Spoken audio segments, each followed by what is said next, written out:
How are we, ladies and gentlemen? It's been a long pandemic time. We have been on hiatus due to this bullshit, but we are back. Or, well, I should say, I am back. You got Bill, the big Bill, and Gridiron 360. My counterpart, Mr. Dave, is going to be absent for a little while.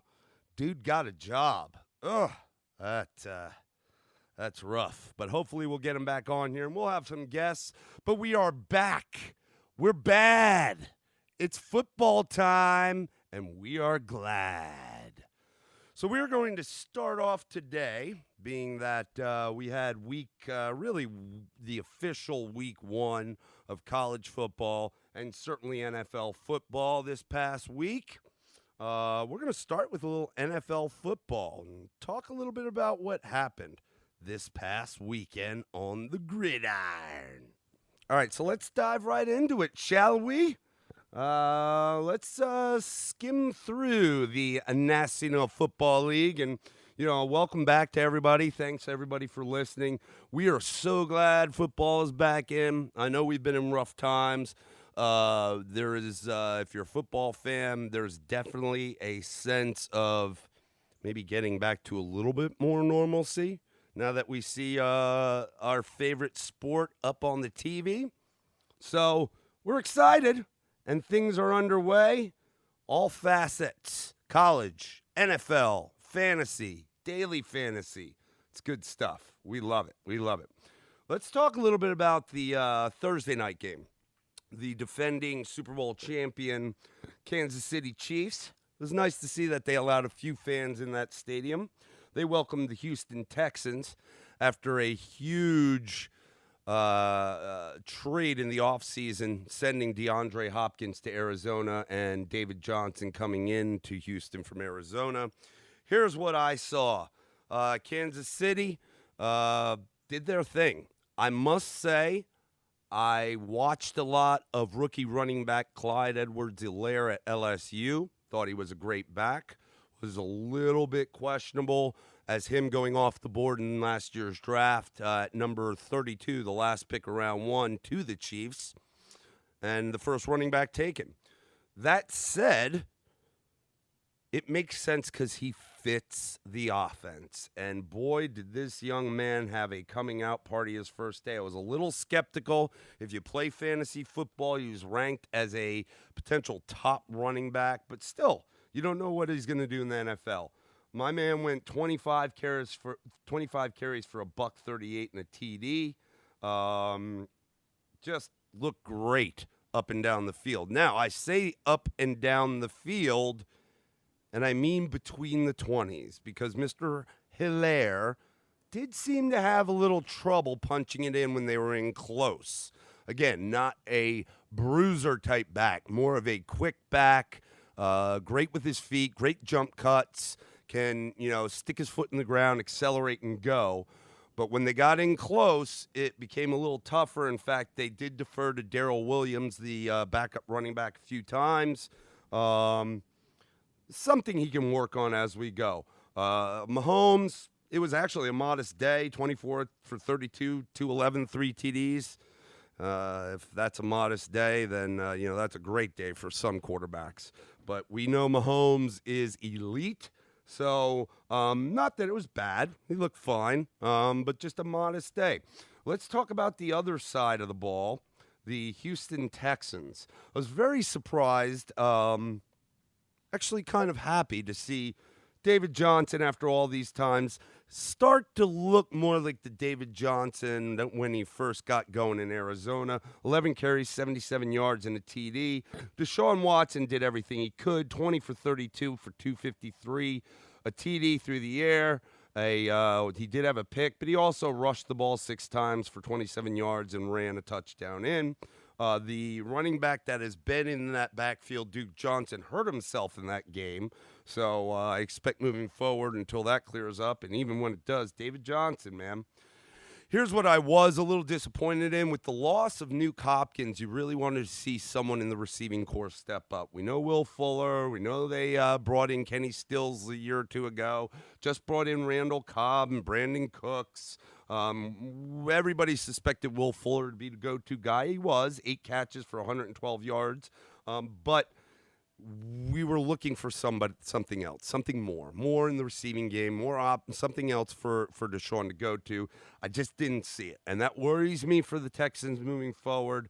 They really need to have an elite receiver. I think Will Fuller's great. He's not an official number one in my mind. Let's talk about the defensive side of the ball in this game.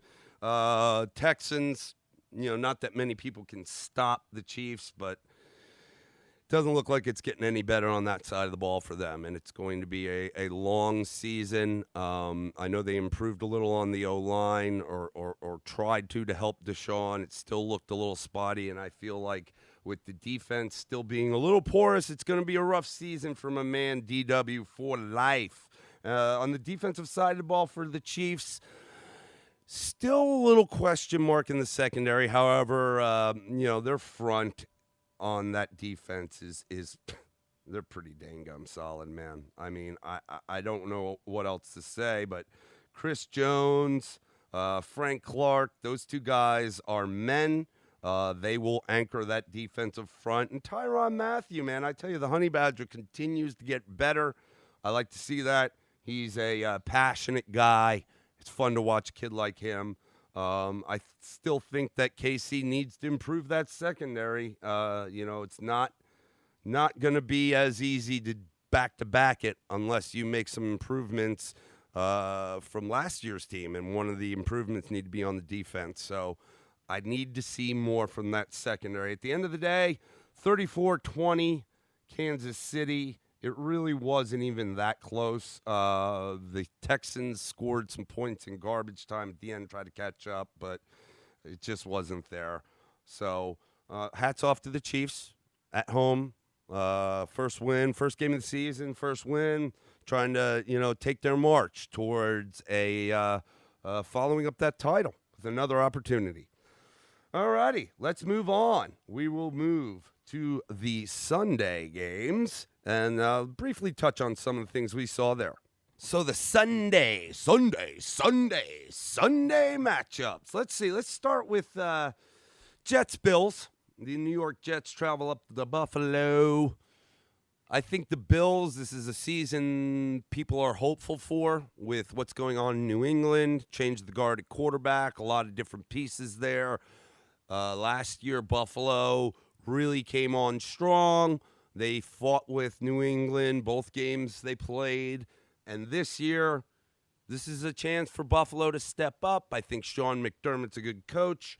Josh Allen takes the next step in his career. The question mark in the offseason came to me. It was nice that they brought in another receiver to complement John Brown with Stephon Diggs, but in the backfield. Seemed like last year, Devin Singletary, rookie, starting to slowly, as we got towards the later parts of the year, get into his own. And then they go pick up Mr. Zach Moss, running back out of Utah, absolute beast, stud. But what does that mean for Singletary? Obviously, Frank Gore was in that mix. He has been jettisoned. He's in New York, I believe. He's with the Jets. And opens up a lot of things for Singletary. But here comes Moss, and in the offseason, a lot of people were talking that Moss looks great, definitely going to probably be a split-carry backfield. Maybe he'll end up taking over. What we saw in this game was pretty much that. Devin Singletary had 9 carries. Zach Moss, 9 carries. Now, Moss only had 11 yards to Devin Singletary's 30, so he looked good there.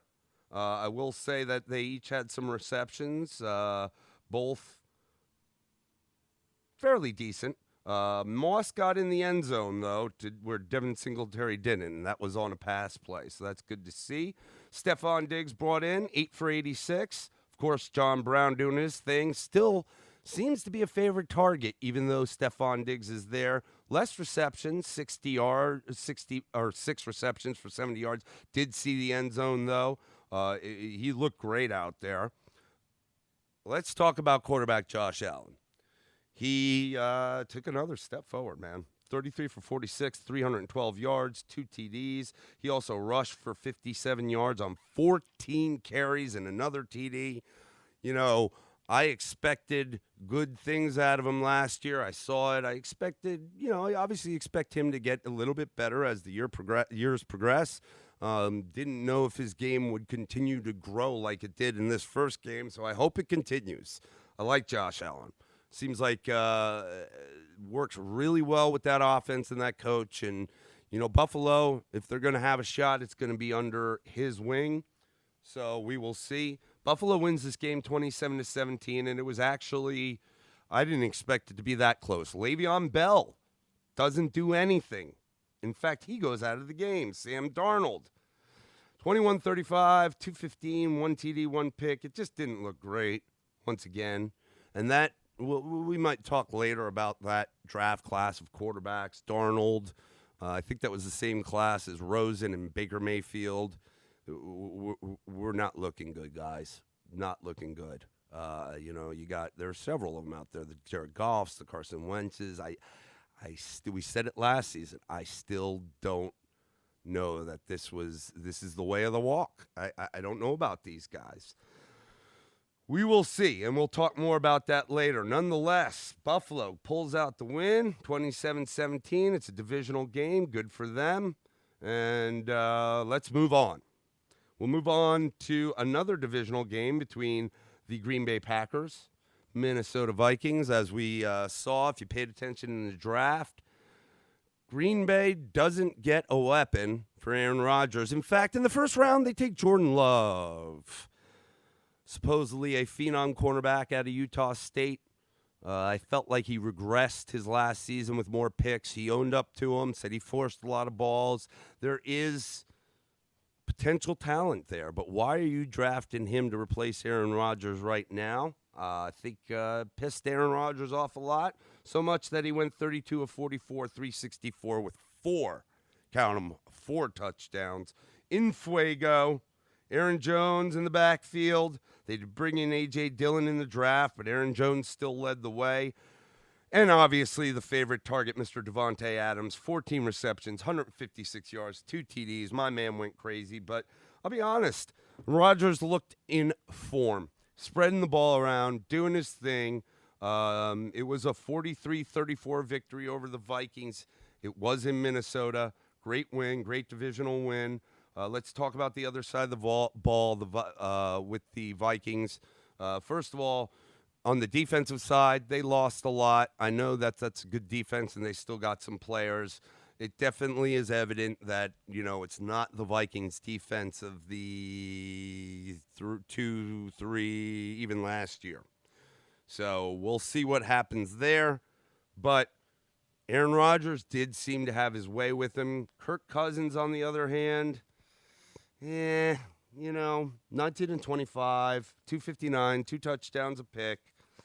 Still a little on Kirk.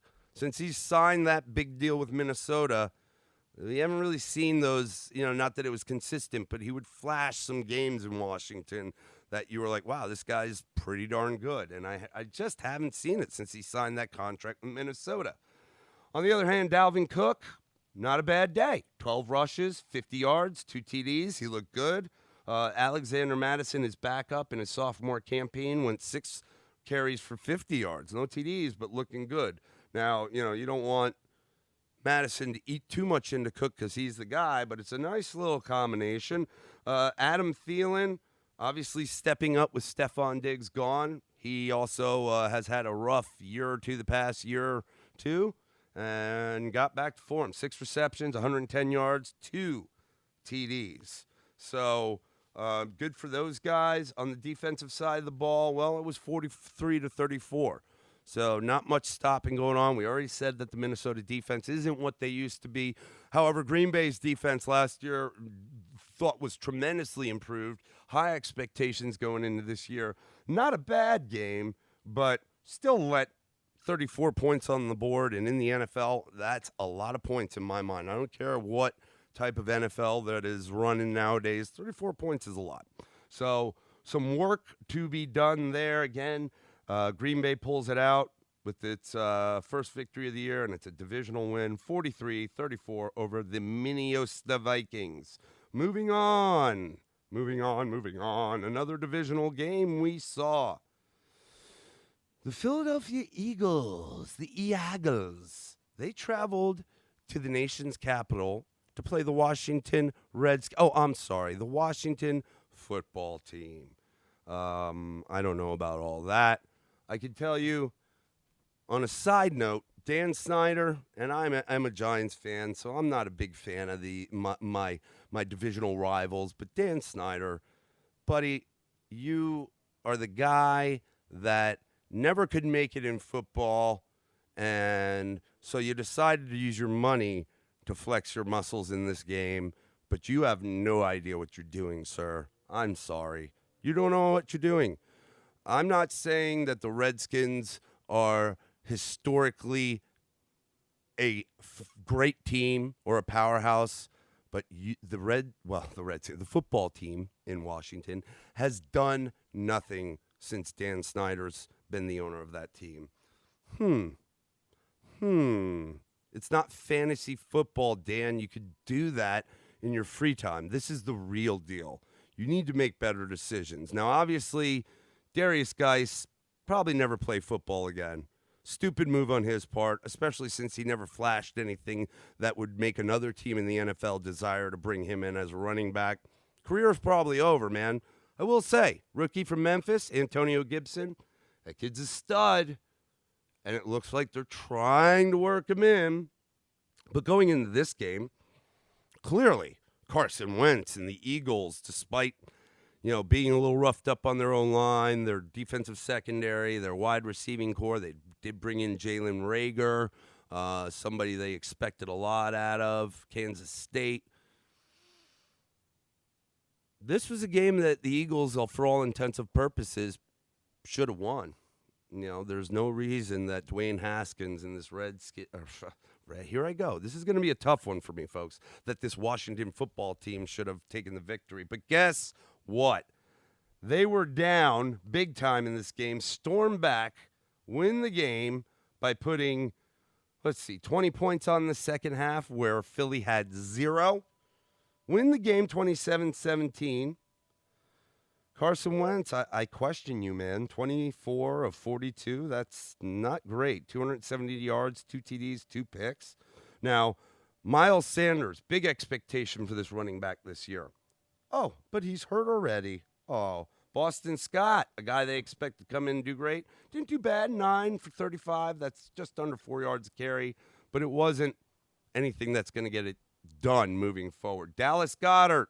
It wasn't Zach Ertz. It was a Dallas Goedert day, 8 for 101 in TD. He was the shining light of the Eagles team because the rest of it just was poo-poo Magoo. Although there was question that rookie wideout Jalen Reagor was banged up. Didn't know if he'd play. He did have one catch, and it was a big one for 55 yards. So maybe that gives a little outlook. I know everybody, old man Deshaun Jackson still got some speed. Expect him to take the top off. Maybe it's time he sits down and Jalen Reagor steps in because I think that guy's got something.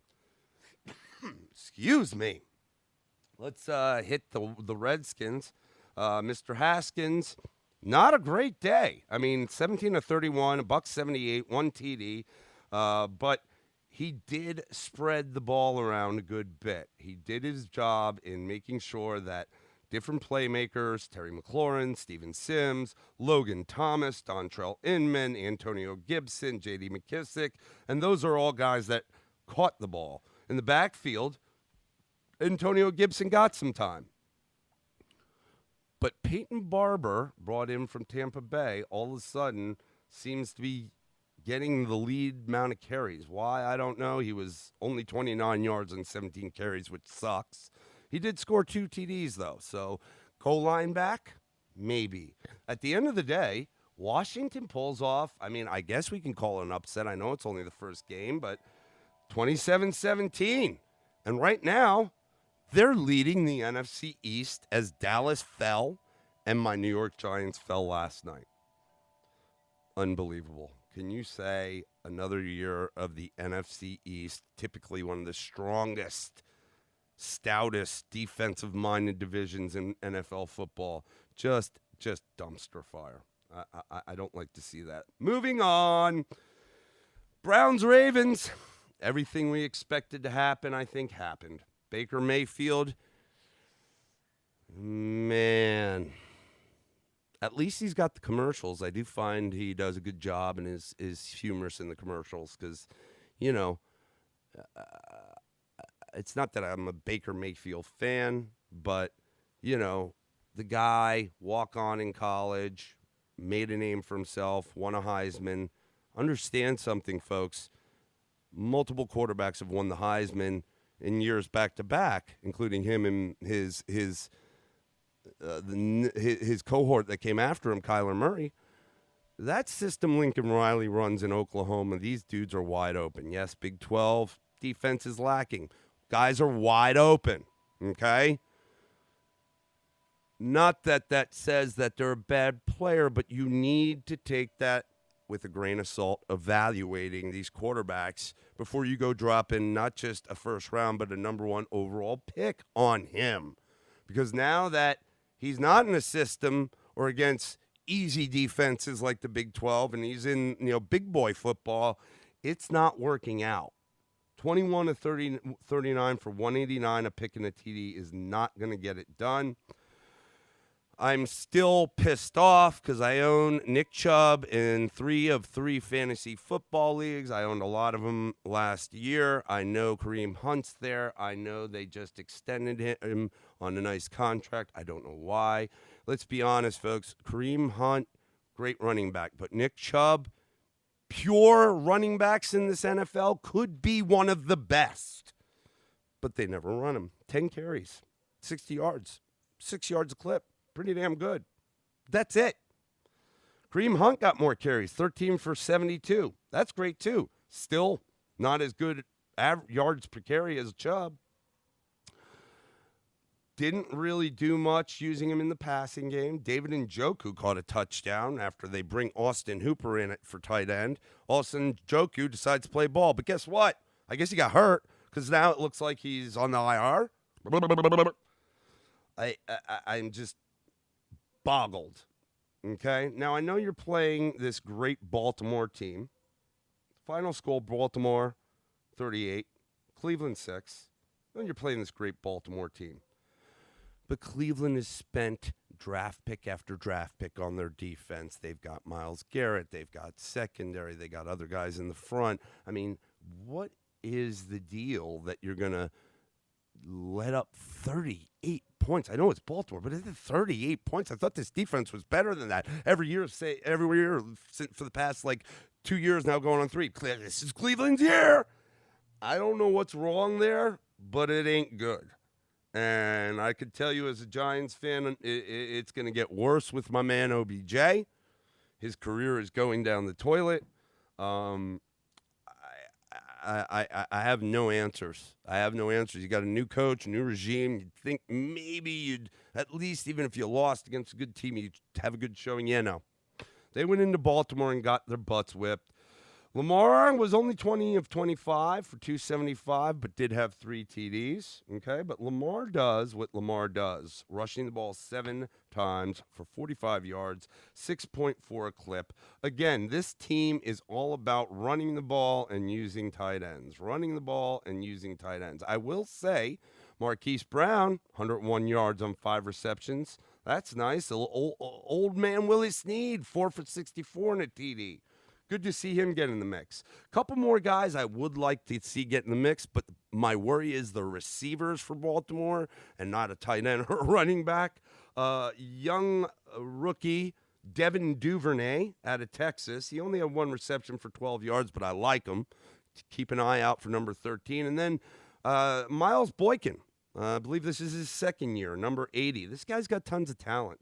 And they talked a lot about him in the offseason, and I expect to see more of him going forward. 3 receptions for 37 yards. Nothing crazy, but it is something to keep your eye on. Let me talk a little bit about the defense for Baltimore. They're a good defense, but, part of that is, keeping the guys on the team that are important, like a Matthew Judon, a Marcus Peters, a Chuck Clark.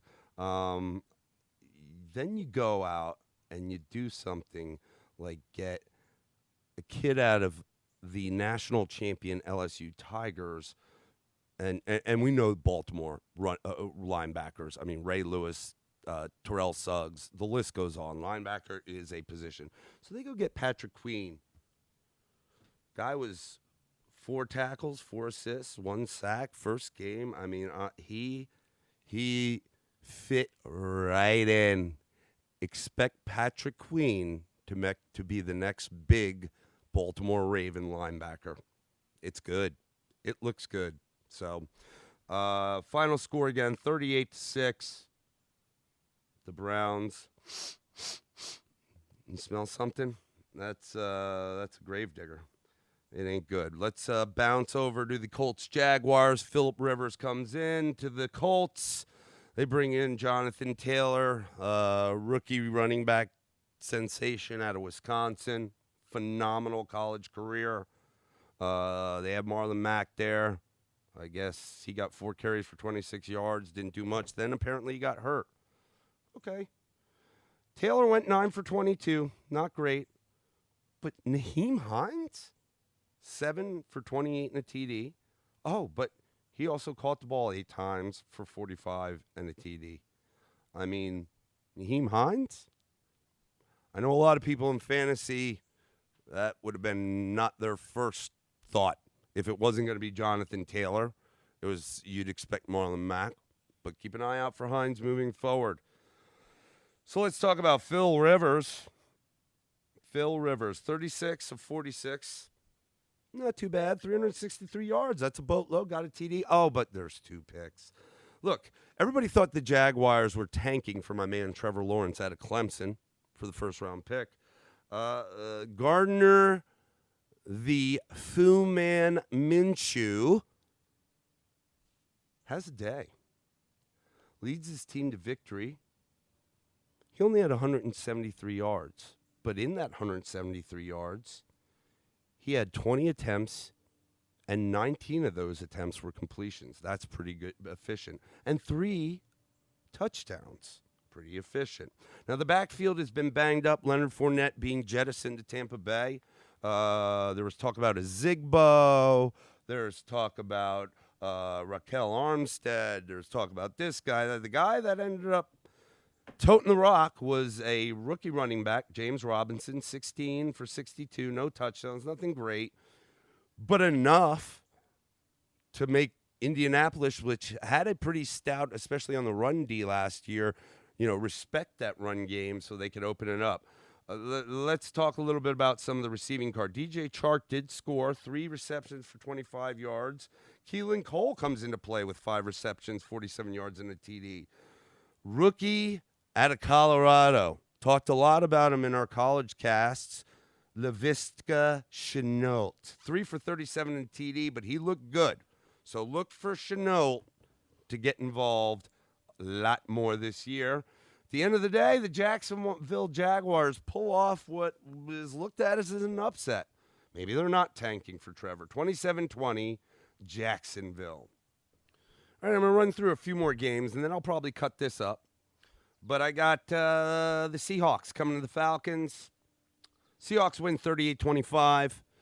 Gurley looked okay for the Falcons. Matt Ryan was doing his thing. Calvin Ridley had a good day. And Julio Jones, decent day. Certainly saw him do Julio Jones-esque things. But at the end of the day, the defense for the Falcons isn't very good. They lose to the Seahawks 38-25. Chris Carson for the Seahawks, great day. Running D for the Falcons, yeah. Again, the Falcons' defense begins and ends with my man Grady Jarrett out of Clemson at D tackle. It begins and ends there, but it can't be that way. Did see a little help from the acquisition of we got rid of Vic Beasley here in Atlanta, right? And we brought in what was his name? Dante Fowler Jr. Saw a little involvement from him, so that was nice. But again, it begins and ends with Mr. Grady. Russell Wilson did Russell Wilson things. Final score, Seahawks 38, Falcons 25, and that's great. It's hard to travel all the way across country, especially first game, and get a victory.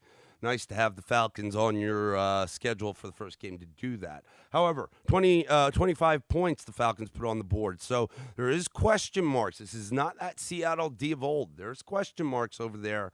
They better figure some things out because they're in a division with San Francisco, who is the defending Super Bowl runner-up.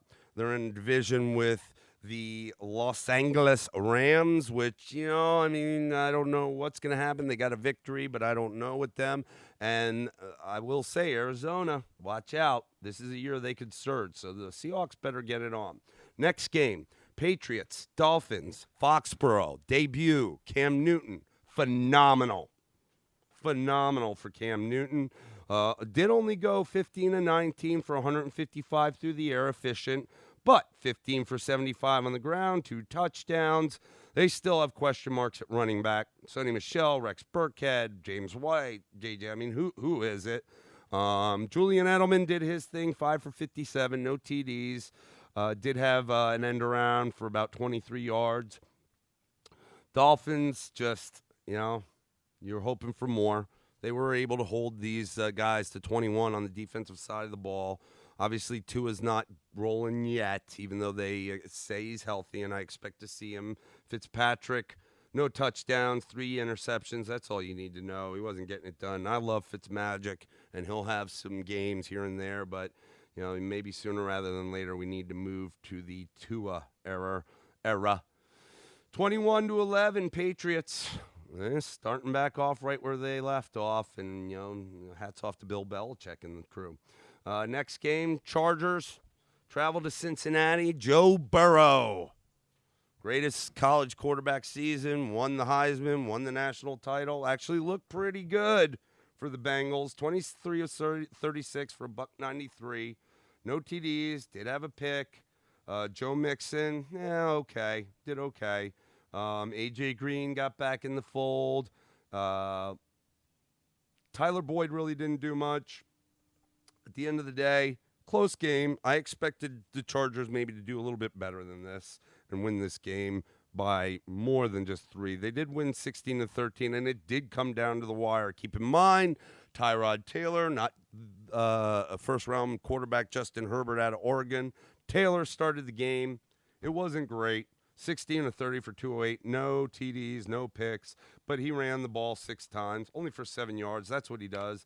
Austin Eckler had 19 carries for 84. Josh Kelly had 12 for 60 and a TD. They need to feed Eckler more. They said a lot of that. Hunter Henry was their leading receiver, did all right. My boy Mike Williams, some great plays downfield, big body receiver. There was question whether he was going to play in this game. Surprised to see him out there.